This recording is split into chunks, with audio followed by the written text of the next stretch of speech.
morning, everybody. Welcome to vlog number 2. Currently just walking the dogs. All right, just got done walking the dogs back inside the house. But I'm gonna head to the gym. Once I'm done with the gym, I think I'm gonna drive up through the canyons. Our local canyon here is known as Little T or Little Tahunga. There, I'm just gonna take the GR up. I think what we'll do up there is we'll probably run through a quick little things I love about it, things I hate about it. 11K mile review. Bought the car brand new in February. Already put 11,000 miles on it. I've been driving that car. I've been taking on road trips. It's very comfortable, very easy to drive. So we'll go ahead and explain all of that to you guys once we get up there. But for now, enjoy the sequence.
All right, so we're here at the top of Little T. It's not the biggest canyon. It's just a nice little chill spot.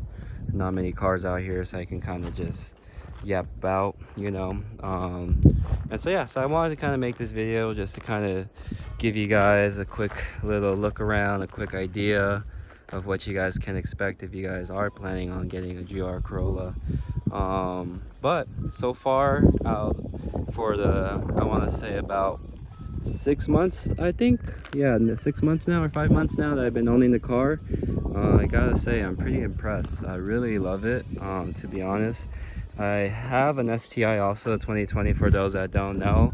Most of you guys are going to be most of you guys have been introduced to the STI before this car, but coming from an STI to the GR, it's definitely a different feel. The GR, it's its own platform. Toyota did their own thing with it. It's not just a copy paste, you know, all-wheel drive system like the STI is. STI is definitely its own platform. It's planted, it feels low to the ground, it doesn't roll as much, it handles great.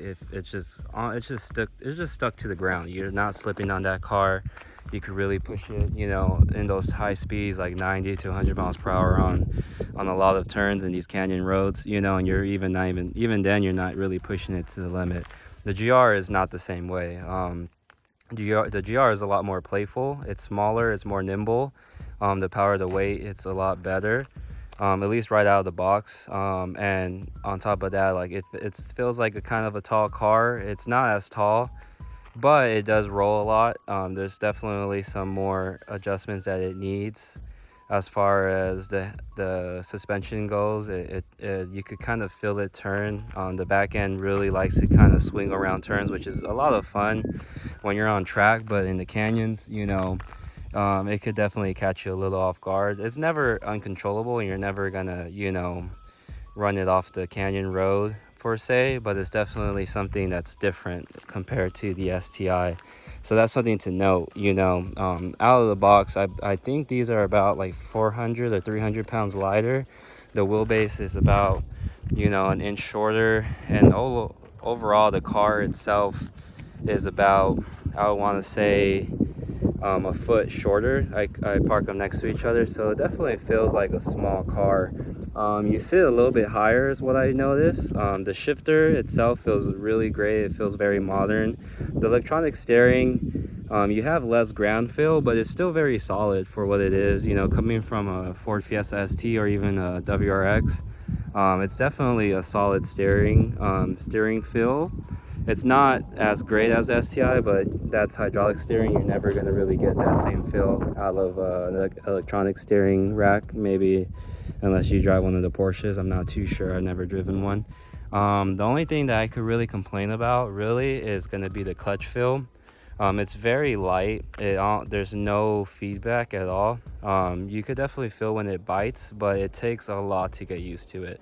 I'm used to it now, but at first, it's so light to the point where I'm literally like slamming the clutch pedal to the ground, trying, just shifting through the gears, and it takes a little time to get used to, for sure. That's something definitely down the road that I'm gonna look forward to upgrading to kind of stiffen that out a little bit. But as far as that goes, that's about the only thing I could really complain about right out the box. I would say overall, I'm really impressed with the car. I'm really impressed with what Toyota did. Would I recommend this for most people? I think so. Would I recommend it over an STI? I think it depends. It depends on what you like. If you like to track the car, if you like to you like hatchbacks, then there's no question I would definitely go GR over STI. But if you are just a fan of the Boxer, if you're a fan of an old school feeling car, whether it's the shifter or it's the hydraulic steering, then the STI is the way to go. But they are both different. They both feel different. They both do all-wheel drive different. So with that being said, that's something to note. And I feel like, and from what I've seen too, and I think a lot of people would agree, the GR is definitely a little bit more Evo-esque versus the STI. I mean, unless you've driven an STI, you realize what it means to be an STI. But let's see. Let's go ahead and get inside the car. But getting into the car, I mean, you could see it there, 11,000 miles, and getting into the car, the interior itself, it's really nice. I feel like they definitely did a good job of keeping it simple, but at the same time modern. Let me get a wide angle for you guys so you guys could kind of see it better. So yeah, so they definitely did a good job of keeping it very simple. It feels very similar to the STI. I would say it's probably like what the STI would have became if they would have continued it. The only thing I've changed so far interior wise is going to be the shifter itself. When it comes to the shifter, I went with a likewise the Ghost shifter. It's slightly weighted. It definitely feels really great. And then I went ahead and upgraded the reverse lockout, but you guys saw that in the last vlog, which was just literally yesterday. So yeah, so that's about it as far as what I upgraded in the interior. You gotta love this digital dash, kind of just running through it, going into sport mode. You have a lot of customization. That's something that I really enjoy. I know a lot of people don't like digital dashes, but I really love it, and I feel like it really is a big difference between going from a non-digital to digital. I really enjoy it. I think Toyota knocked it out the park, and I really love. That's one of my favorite features of this car, really. You know, interior wise, I would say if I have the premium package, so I think I would leave it there. I guess maybe another place I can go with this video would be which is the model to get if you're gonna get a GR Corolla, because they do offer 3 different variations. So the first variation would be the core without the performance package. That's the straight core. That one I would probably stay away from it. You lose the limited slip differentials, which is a pretty big deal. And to be honest, they're not that easy to find. I feel like I've only seen one core so far that didn't have the limited slip differentials or the Brembo brakes. So that's the core. That's the one I would definitely avoid. The core is one that I would definitely consider with the performance package. If that's all you can find in your area, if you could get a really good deal on it, kind of more around MSRP, and if you plan on upgrading the seats in the future, that's something that might be worthwhile. This is just my daily. I don't plan on removing these seats. That's why I really wanted to kind of just get a nice OEM interior and not have to worry about it. The premium is the one I went with. Obviously, I really highly recommend it. It kind of comes with everything that the Circuit Edition would come with. Just minus the door panels are a little different. They don't have as much of the leather pieces as the Circuit Edition has. The carbon roof is one that you're missing out on, and the hood is one, and the wing is one as well. I went ahead, if you guys can see from the video, I just wrapped my roof black. You know, $150. Now, you know, it gives that same look. Got the hood from Toyota themselves. So that's something that you don't necessarily need to do, but I did it. It's not that expensive. The hood itself, I believe, was like $400 from Toyota, and outside of that, you know, getting it painted was another $400-500, and so it wasn't that bad, you know, to upgrade to get a Circuit Edition hood. I really love the bulge.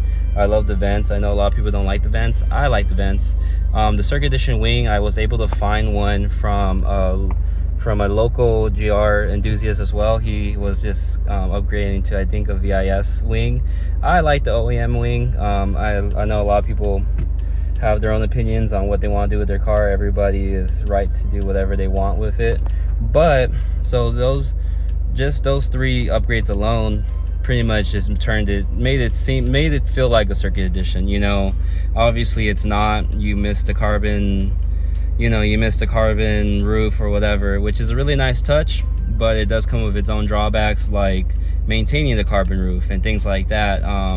If you can find a Circuit Edition for MSRP, which a lot of people can, you know, it's a steal of a car. You know, having the carbon roof is a nice touch, but the premium, you know, realistically it's a good $4,000 to $5,000 less. You know, so realistically you're really paying for the hood, the wing, and the roof, and the shifter, and the door panels, which could be worth it. But I feel like if you're paying, you know, a couple thousand over MSRP for that Circuit Edition, I would just go with premium and just do those aesthetic upgrades later down the line. You know, that's what I did.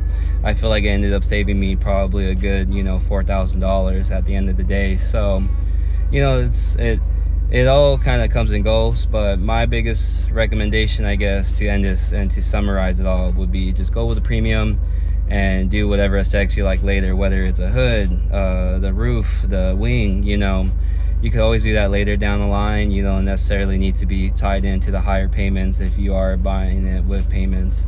But that's where I'm going to end this one. I hope you guys enjoyed. I think I forgot to mention in the last video, but if you guys can, you know, it really helps the channel a lot. Like, subscribe. I'm going to try to stay consistent. So I'm going to do these daily. I'm going to try to do them daily until I don't have the free time anymore. And if I don't, I'll let you guys know. All right, have a good day and enjoy the rest of the week. All right, bye.